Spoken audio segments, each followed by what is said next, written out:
I just like to sit down in front. What was it?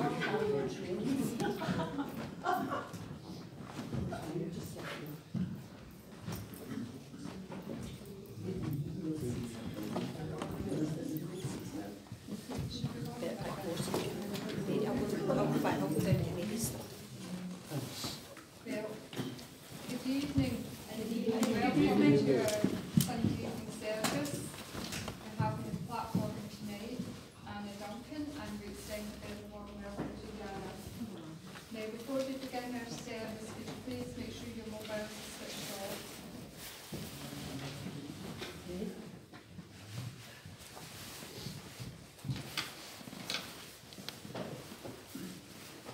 And we'll begin our service tonight. Pin number 16, stand up for spirit. Number 16, if you please stand.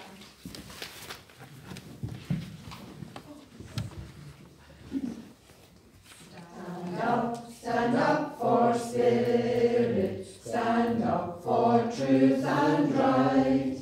Hold high the spirit banner, shine forth the spirit light. Proclaim from tallest steeple, our spirit friends are nigh, till we convince Earth's people that we shall never die. Stand up for spirit, let truth's bright beacon flame.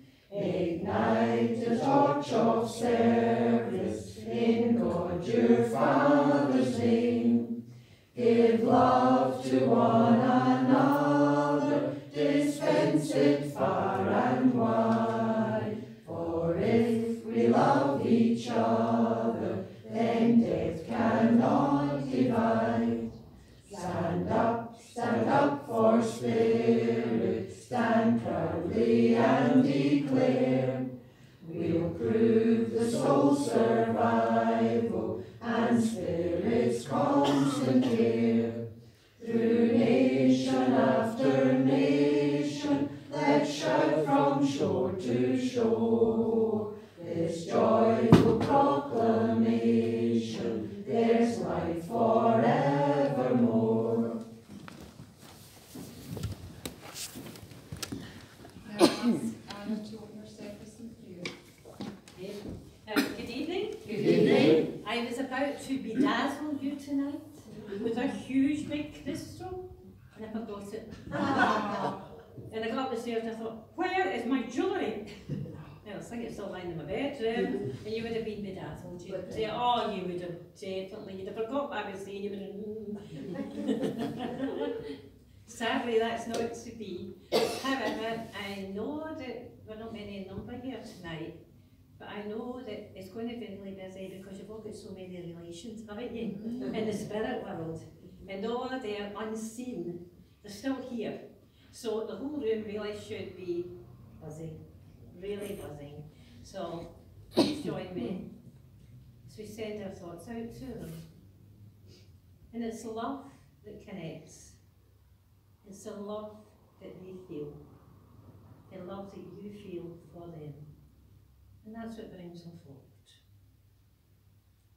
And tonight, as always, we seek the help of the spiritual realms for our earth plane.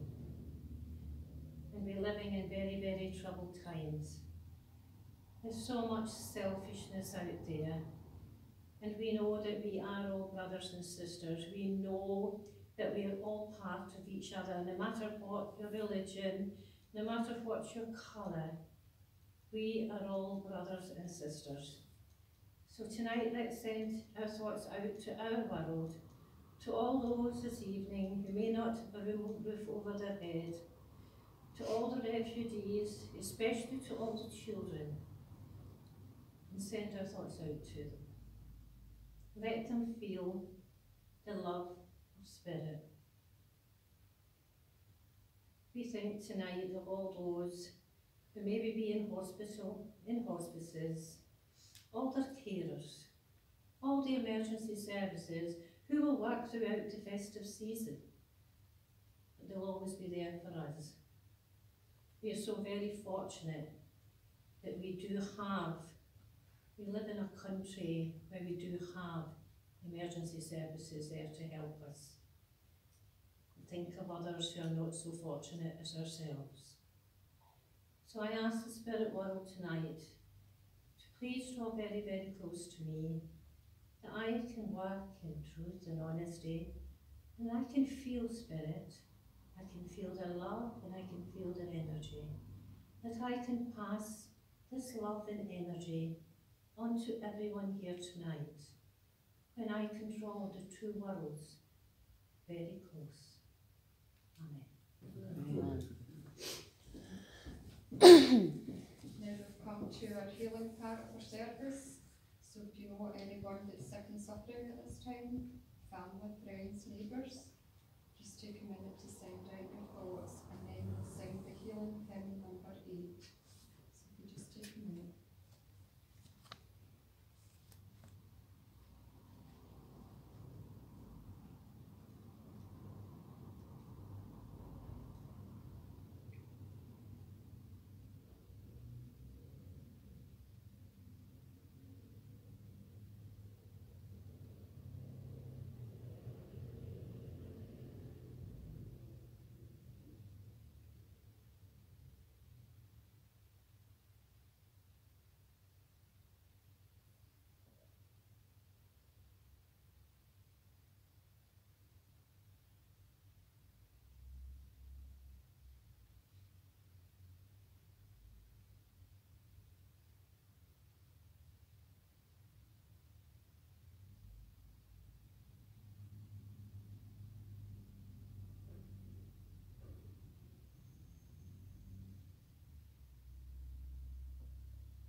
Sing hymn number 8 as we heal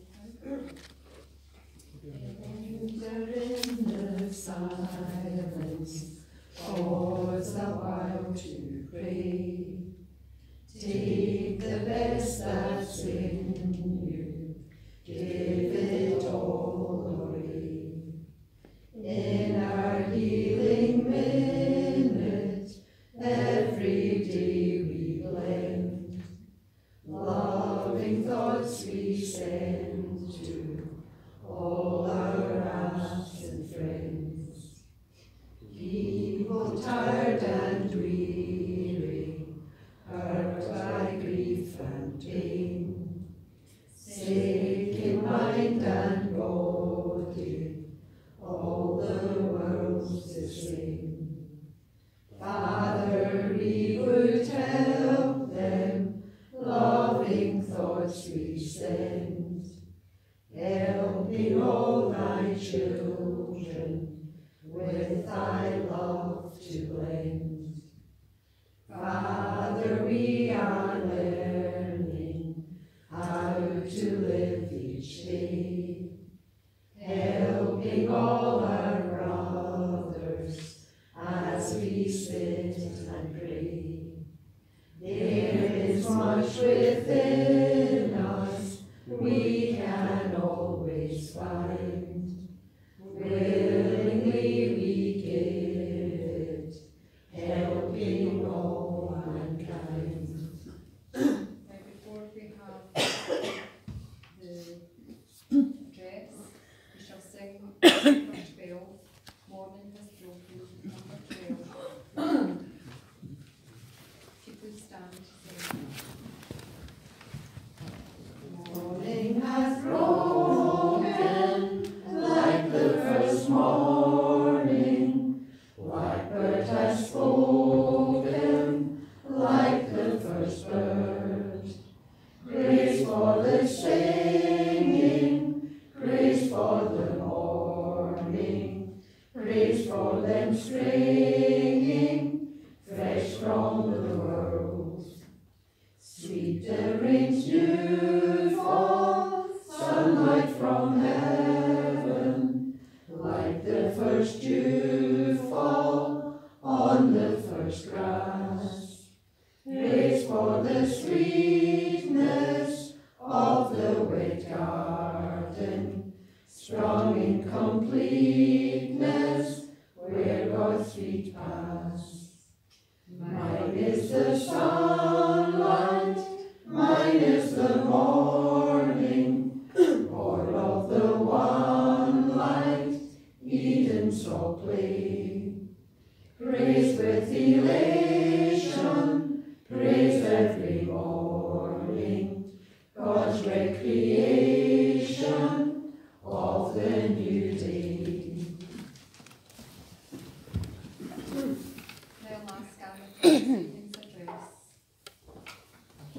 Good evening again. Good evening. Well, once again, we come to that time of the year that I hate. Oh, and I worked in the health service for nearly 30 years. I mean, every time it got to the 1st of December, my colleagues would say, wait for it. Here we go again. I hate Christmas. Every year. And you know what? Nothing's changed. Absolutely nothing's changed. And that all goes back to childhood. That goes back to every tragedy that ever happened in the family was always at Christmas. Between Christmas and the New Year. And it was people passing to spirit, and as a child, when you're 11 or 12, that has a deepening effect on you. When your mother lifts the Christmas tree and throws it out in the garden. When that tragedy strikes in Christmas morning, and your 16-month-old brother is lying dead in his wee bed, you never, no matter how many years pass, do you ever forget it. You can't. You're very vulnerable. And you wake up on Christmas morning all excited for Santa Claus to hear the screams of your mum running down the street. Now that wee boy died within 24 hours with pneumonia. Running about one night, running about in the following morning, he was gone. And that really deeply affected me as a child, because the very next year, I had two brothers, the very next year, at the exactly same time, my other brother took rheumatic fever. Now I'm going back to the days when we never had the great antibiotics or all the medications that we have today. And he was definitely at death's door. That again had a devastating effect on me. So this time of the year has always been, I could never feel, and I always remember, I didn't have to take like Christmas, but I love Hogmanay.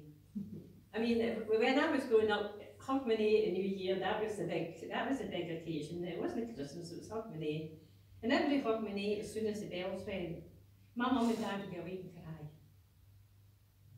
Cried for the child they had lost. But it didn't make any difference. Everybody came, families all came together, the men went out with a bottle, they all went out in the street, and they all shared a drink, and somebody went out in pipes, and it was great. It was a great atmosphere. Now I know this year, in the spirit world, at Hogmanay, they'll be having a great party. Because a member of the family has just passed over, and they'll have a Hogmanay party to welcome them. And it's not like it is today. You know, they're not sitting watching television. They were out there, everybody did their turn, didn't they? Came to Hogmanay, you had to do your turn up. And it was fun. It was a different world. But Christmas is always, it's never changed for me, never. I think it started me on a journey, without a doubt. It definitely started me on a journey to find out why. Why could someone be so full of life and that life gone? Where are they? Where are they? Where did they go? How could that beautiful energy of a child just disappear? Where did that beautiful energy go? And that started me on a journey.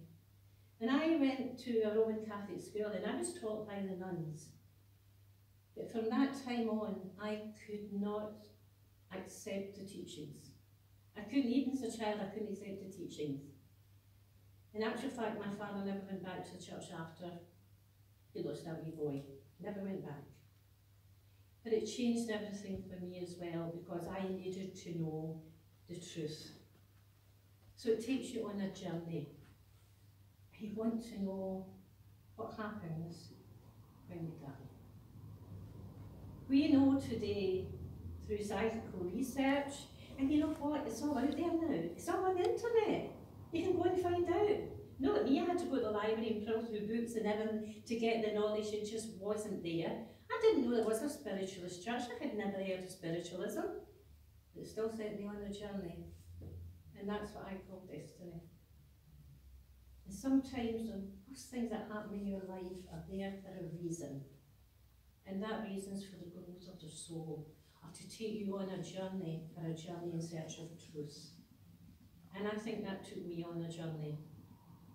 And even today, I can still see him today. And I know he's grown up, he's a young man in spirit today, I know that. But it left a very big gulf in our family. The whole family, not just our family, but the whole family. And I know there's other people sitting out here today that probably could relate to that story. Someone who's lost a child is a very part of you. And I feel the sympathy. And I come into this movement not because of clairvoyance, the healing. I wanted to understand healing and how to heal. To heal the soul. How to heal the soul. And that took me on a journey, and I've been so lucky. I really have. I mean, I would consider, you know how you think in the greatest moments in your life, you know the moments that you want to hold. You don't want to finish, you just want to hold on to that minute, that second, and you want it to last forever, but you know it's not going to last forever, and it's so important. If I could just hold this, if I could get that feeling again, that emotion, if only. But sometimes it's only once in a lifetime that you feel that wonderful, wonderful emotion and feeling. And that's what you get from spirit. That's what you get when you see spirit. You never forget it. You never forget it. Because it's so real, it's so, you feel it from the very heart of your soul. And I think sadly today, we do not produce mediums who can work at that level. Physical mediumship. Oh, there's a lot of people out there think they're doing trance and what have you, kidding yourself. When you see the real thing, you never forget it. And it takes years and years and years of training, of sitting in circle, of meditating. It doesn't just happen overnight. These people really worked. They really worked at it. And some of these mediums from yesteryear, they didn't have cars. They stood at bus stops in the pouring rain. They jumped on and off buses. There wasn't any great platform, but they didn't make any money at it. They were not entertainers. They were pure spirit. Lovely, lovely people, and they're now in the spirit world. I must look down here sometimes and like, desperate. What is happening? What is happening to this movement? Because it's very difficult today to get quality on the platform. It's almost impossible, unless you're very, very lucky, to witness physical mediumship today. And I just feel so privileged that I have not on more than one occasion actually sat in a seance for physical mediumship. I would just love it to be that way now. I would love it. Because that's the true spirit. You know, you can't deny it. The spirit standing there in front of you, you cannot deny it. It's real. And I think this is what this movement is needing now. This is what we need. Unfortunately, we live in a world, and I'm going back to maybe my grandmother's side, my grandmother's time, they produced the most wonderful mediums throughout the World Wars, the Second World War with Ellen Duncan. Wonderful mediums, but they sat around a coal fire. They didn't have television set. They didn't have videos. It's in them all this that does not lend itself to mediumship. It's sitting around a coal fire and a cold night. They used to tell ghost stories. And that's what they did. And that's why they produced the greatest of mediums. Because they took the time to sit with spirit. Today they don't. I think they come and they sit in a circle and a fortnight later they think they're a medium. And the people who are teaching them have no knowledge either. They've never studied, they've never read books, they've never tried to learn about spirit. And I'm not talking about the modern books today. I like the old books. The books that were written in truth and honesty. They weren't written to make money. They were written to educate. I love these books. And you can go out onto the internet and you can search some of the things I'm going to tell you about and find out about Monsignor Hugh Benson, a Roman Catholic priest who went to spirit and and found the truth. Look it up on the internet, Monsignor Hugh Benson. See what he has to say about the spirit world. Very, very interesting. And there's so much out there now, you can go and search for it. You can go and find out about it. Before you couldn't, there was a closed book for everybody. I shouldn't even tell anybody you were interested in spirit, you know, they'd be locking you up. But not today. Today, things have moved on today, but sadly, you know, it's positive and negatives. But I don't feel that Facebook and the internet have done this movement any favours. I really don't. We have to go back to the way they trained mediums years ago. They have to sit in home circles, they have to sit in circle, they have to sit in silence, and they have to listen. And listen to spirit. Because spirit's there, and do you know why? Because in times of greatest need, when people have got nowhere else to go, they've got nowhere else to turn, they're absolutely desperate, that's when they walk into a spiritualist church. Because they've got nowhere else to turn to. And we as a movement have to produce the mediums to help them, to comfort them, and to turn their lives around, because that's what this movement does. It turns lives around. It helps people. And it helps them to understand. And for me, I'm passionate about it. I have always been passionate about it. I'm passionate about it because I know what it did for me. I know how it turned my life around. And it can do it for everyone else. But at this moment, begin to so-called churches, people are standing on a platform, they think it's an entertainment. It can be entertaining, but it is not an entertainment. It's to comfort and uplift the bereaved. That's what mediumship should be about. And I'm talking to the converted probably. And if I was talking to anybody else, I know they'll argue back with me because they have done in the past. Oh, I've got to do this because I need the money, I've got 3 weeks to feed and I've got to do this to make money. And what can you say? You just can't get through to some people. You can't get through to them and say, like, this is sacred. This is absolutely sacred. And we hope when we work, it's the highest and the best in the spirit world that we want to bring through. There are lower levels. We know there are lower levels. And we know there's mischievous spirits as well. We have to raise our energy above that and only connect with the very highest in the spirit world. And the highest in the spirit world is not going to give you something bad. It's not going to upset you. It's there to comfort you. So they might be funny, and sometimes they are funny, sometimes they come through in a very, very witty.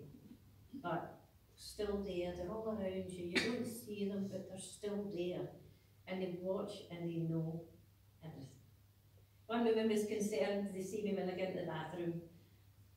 I don't think they want to go there anyway, do you? I don't think they want to get in the bathroom anyway. But they are around us, and it's amazing what they know about us. And I can just imagine it must be very frustrating being a spirit guide. It must be very, very frustrating being a spirit guide trying to get through to some folk. But we need this movement more now than we've ever needed it. We do need it now. We must, because there's so much selfishness out there now. People don't care. There's a lack of respect for themselves and a lack of respect for everyone else. We are bringing up a generation, sometimes it's very selfish. They have no respect. The teachers have having problems controlling children. What's happening to us? I'm not suggesting for a minute you take them and back them, but sometimes we didn't do anybody any harm and never did anybody any harm. But I know the problems are out there. I speak to people, I know what's going on. And it's up to us, each and every one of us, personal responsibility. And we are responsible for everything we say, everything we do. We're not perfect, we know we're not perfect, we're going back and we'll see all the mistakes that we've made. But you know what's really important? I did my best. And that's all Spirit are looking for. Do your best to be true to yourself. That's what Spirit asking of us. And just leave that with you. Thank you. I'd like to thank Anna for this evening's address. Thank you, Anna. Before we have the demonstration of mediumship, we shall sing hymn number 35 and hear the angels sing number 35, and if you just remain seated. I hear the angels singing with voices sweet and clear, about things pure and lovely, the good times drawing near. They wave a snowy banner brought from their home on high. On it the glorious tidings that man shall never die. This earth holds much of sorrow, which man while here must share. But then all buds of promise will find fruition there. The angels say they're coming to take us by and by, to live with them in freedom, for man can never die. We all shall live forever in realms so pure and bright. Oh, aid us then, our Father, to think and act aright, to cheer the broken-hearted, to aid the suffering one, and through life's various changes to say thy will be done. If Anna should come to you, will you please give us your voice, a yes or a no, and I'll hand you service now over to you, Anna.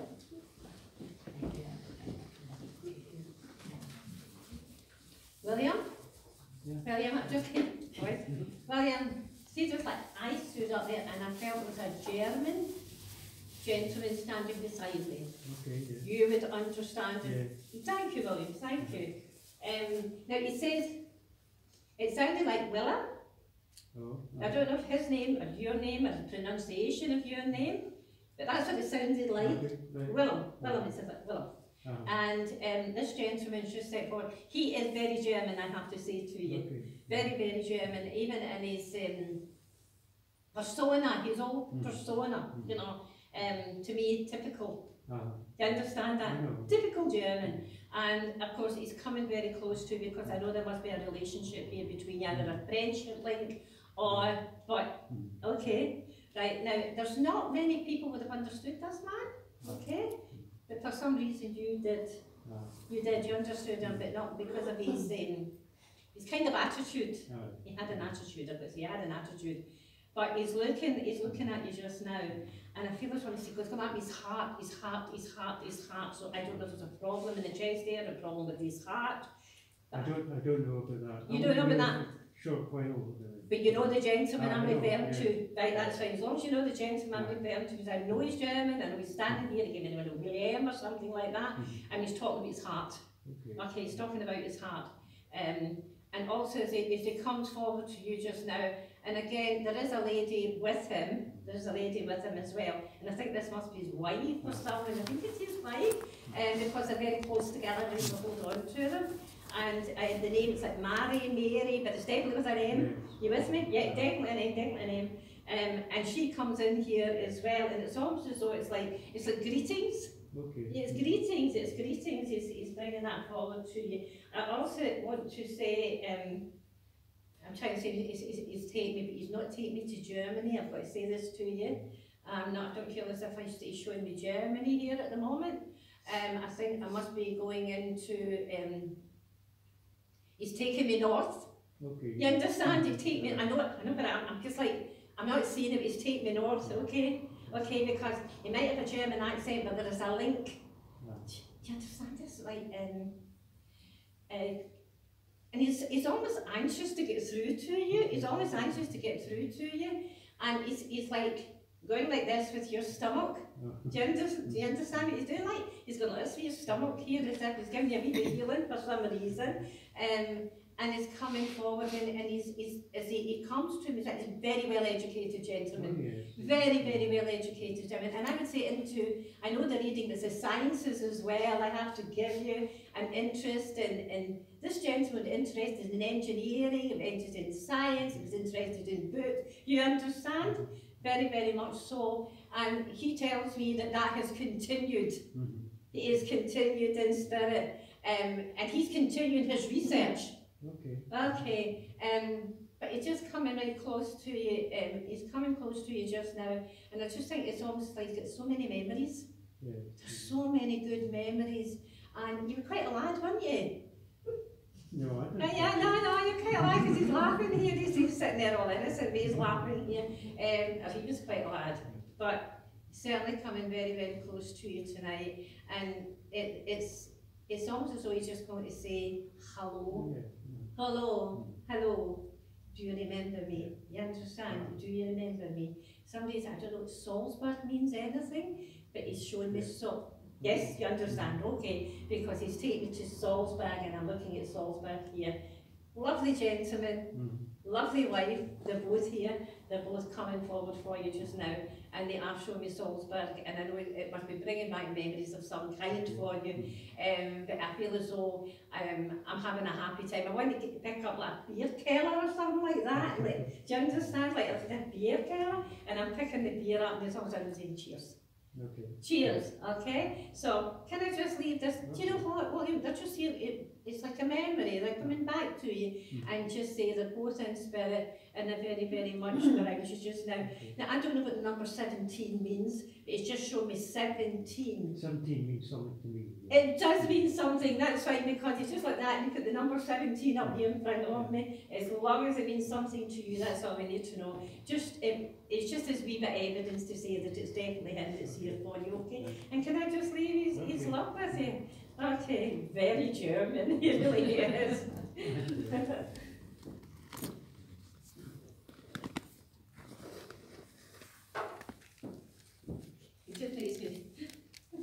She's writing to a friend of mine in Australia, and they're German, and I stayed with them and I go to Australia. And she said about Christmas, what are you doing at Christmas? We've been invited up to my friend, she says, I don't want to go, they're all German.